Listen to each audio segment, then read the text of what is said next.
আপনার শত্রু কিন্তু কখনো দূরের মানুষ হবে না। সব সময় আপনার ভালোবাসার মানুষ, আপনার কাছের মানুষ, এরাই হবে আপনার সবচেয়ে বড় শত্রু একটা সময়। তো অবশ্যই মানুষকে ভালোবাসার আগে ১০ বার চিন্তা করবেন আপনি কাকে ভালোবাসছেন, বা আপনার যে ফ্যামিলি পার্টগুলো আছে তারা কে কীরকম, তাদেরকে আপনি তাদের যোগ্যতা অনুসারে তাদেরকে ভালোবাসবেন। এর চেয়ে কখনো বেশি ভালোবাসা দিবেন না।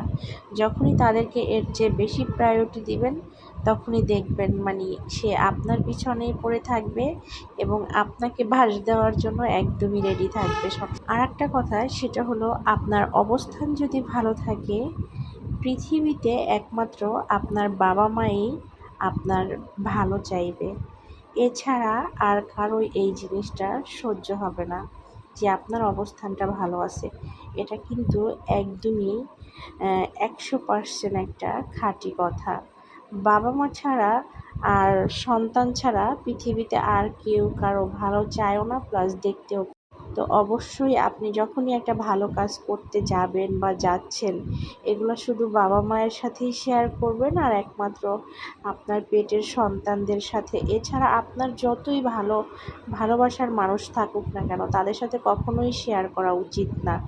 কারণ বদনজর কুনজর বলে কিন্তু একটা কথা আছে, আর এটা কিন্তু একদমই মিথ্যা না, এটা সত্যি একটা কথা, 100% সত্যি।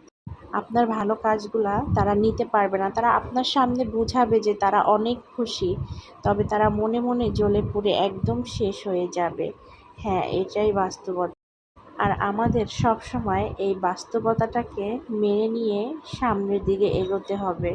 আর অবশ্যই একটা লাস্টে কথা বলবো, সবসময় সৎ থাকেন, সৎভাবে চলেন। আল্লাহ আপনার জীবন একদম সহজ করে দিবে, আর আল্লাহ সব সময় আপনার পাশে থাকবে, আপনাকে ভালো রাখবে। ধন্যবাদ সবাইকে।